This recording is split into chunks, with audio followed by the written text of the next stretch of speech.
The next 8 years of Call of Duty games have been leaked, and this is every single Call of Duty releasing between 2024 and 2031.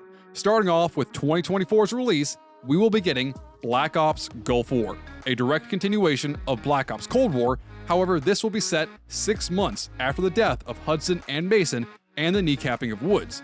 But this means that we know a couple things will happen. We're likely going to see Russell Adler return as the leader of the Black Ops group. Considering the death of Hudson and his role in the CIA, someone would need to fill that spot. Someone who's already familiar to us and we already know is a good person somewhat, and that is Russell Adler. Russell Adler is a character who is already familiar to us. We know what he loves and we know what he hates, and one thing that he hates more than anything else is the Perseus group. And one thing that we know about Black Ops Gulf War is the main antagonist for the game is the Perseus group. They're the ones responsible for starting the Gulf War in the events of the Call of Duty universe. The game itself will follow 3 characters. Our first character is a former retired officer in the British Army who is trying to figure out what is going on with Perseus as he has been on the trail for months. And he joins the team to help kind of work out and to figure out what's going on and why the Gulf War has been started. And our other 2 characters are 2 American soldiers, a senior NCO and one of his soldiers beneath him who stumble across Perseus and their plans to kind of start the first Gulf War in the months leading up to the Gulf War.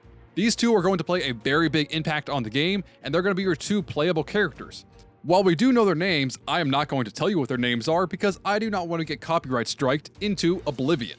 And that's really about all we know about the campaign currently. There's a ton of images leaked online about the multiplayer, however, and those reveal a quite impressive story. A lot of these images that we've seen so far are primarily focused on fighting in different hangars and different oil fields in Iraq after the events of the first Gulf War started. And one of the primary leaks we've had so far for Black Ops Gulf War's multiplayer is one map specifically called Hangar. This map will focus on an Iraqi hangar. It'll be set in the desert with a kind of concrete base structure, and coming out of it will be a very highly advanced stealth fighter jet. This may play into the story of the campaign, but I cannot independently confirm that information is true. And before I continue, go down to the comments and tell me what you thought of the new thumbnail. I had this specifically designed by a great 3D render artist named Sully, and I'm going to include a link to all of her works down below, so go check it out after this video is over. However, this game is nothing in comparison to the 2025 release of the Black Ops direct sequel to Black Ops 2, releasing in the year 2025.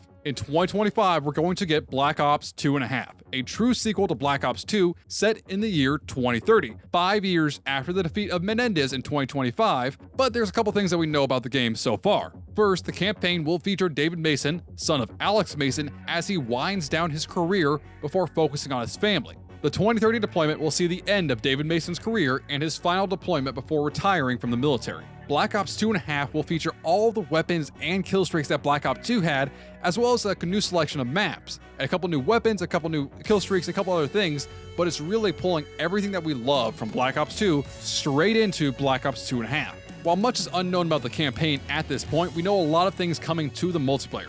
First off, they're going to bring back all the Black Ops 2 classic maps over the course of the multiple seasons, as well as a new selection of maps for the year 2030 and Black Ops 2.5.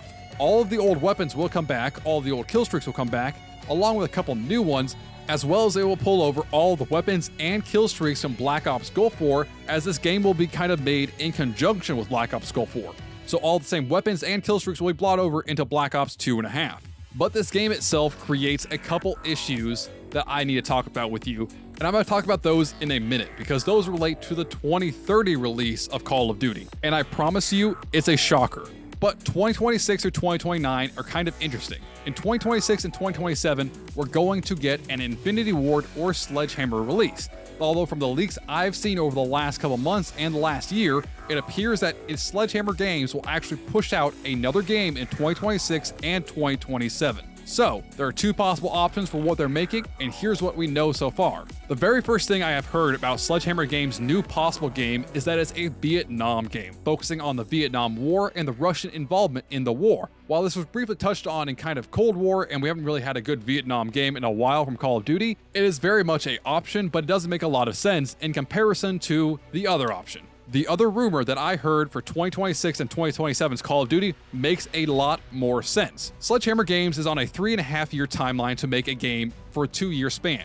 because we know what 2028 and 2029's Call of Duty will be, and those won't be released until 28 and 2029. So with 3.5 years to develop a game, it would be the easiest to reuse some assets from a recent Sledgehammer game, Vanguard. Sledgehammer Game Studios announced when Vanguard was released, they had a plan for multiple Vanguard games set following the events of Vanguard in the following years, going from Korea up to Vietnam. By the end of the Vanguard campaign, the team really truly came together for the first time in the last mission. Their story was just being started, and it was at the end of World War II. So the next game that we're likely going to see from Sledgehammer Games is Vanguard Korea, a game set in the years after World War II and the beginning of the Korean War in 1950, ending in 1953. This makes a lot of sense when you consider these three things. First off, they're on a condensed timeline. They need to make something out that's going to be a 2-year game from 2026 and 2027. It would be easiest to reuse assets from a recent game that did perform somewhat well financially.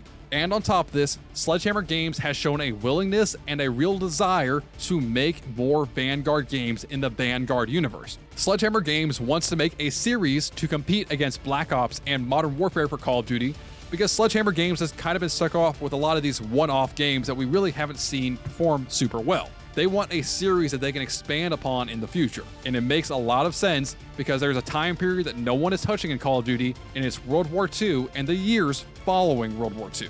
It just makes a lot of sense for it to play out this way. And speaking of making sense, you should subscribe down below because I want to give you every bit of Call of Duty information I ever learn as soon as I learn it. So if you want to stay up to date with it, you need to be subscribed. And what also makes sense is our 2028 release of Call of Duty. We've known what the Call of Duty 2028 release was going to be since all the way back in 2021. In 2028, we're going to see the final chapter of the new Modern Warfare series. This will have been done in 2 parts. In 2028, we will be getting Modern Warfare 4, which will follow Task Force 141 as they hunt down Makarov and try to stop a world war.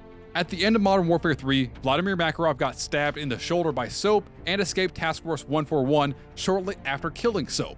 And we know from Laswell's documents on the last campaign mission, Makarov is still MIA. He's not dead, he's missing. So Modern Warfare 4 will see Makarov starting a world war between the US, Urzikstan, and Russia. And then we will not get a resolution for the campaign until 2029 when Modern Warfare 5 comes out. And with Modern Warfare 5 putting a cap on the series, it also is kind of poetic. Modern Warfare 2019 started the new kind of rebooted Modern Warfare universe. And 10 years after Modern Warfare 2019 kind of kicked off the events of the series, Modern Warfare 2029, which will be Modern Warfare 5, will finish off the series and kind of resolve the story in a way that makes Task Force 141 the winners, but at a pretty heavy cost. And last but not least, the reason you've hung around so long is the 2030 and 2031 release of Call of Duty. In 2030, Call of Duty will be at a very interesting and very different world than what we have right now. 2030 will have been 11 years since the Call of Duty rebooted universe, and 27 years since Call of Duty first launched. But also, interestingly, 20 years since Black Ops 1 released. Black Ops 1 takes place in Vietnam. Black Ops 3 takes place in 2070. We know what happens in 2040, we know what happens in 2030, and we know what happens in 2020. But Call of Duty has created a massive problem for themselves in the form of they created a singular timeline for the Modern Warfare universe and for the Black Ops universe. Meaning that in 2028, when we get Modern Warfare 4, this will all have taken place after the events of Raul Menendez's death and the events of Black Ops 2. So Call of Duty is now going to have to figure out what is canon, what is the real story, and what they're doing from here. Well, Call of Duty 2030 is going to actually answer that question for us, as Call of Duty will need to see the Black Ops series get rebooted.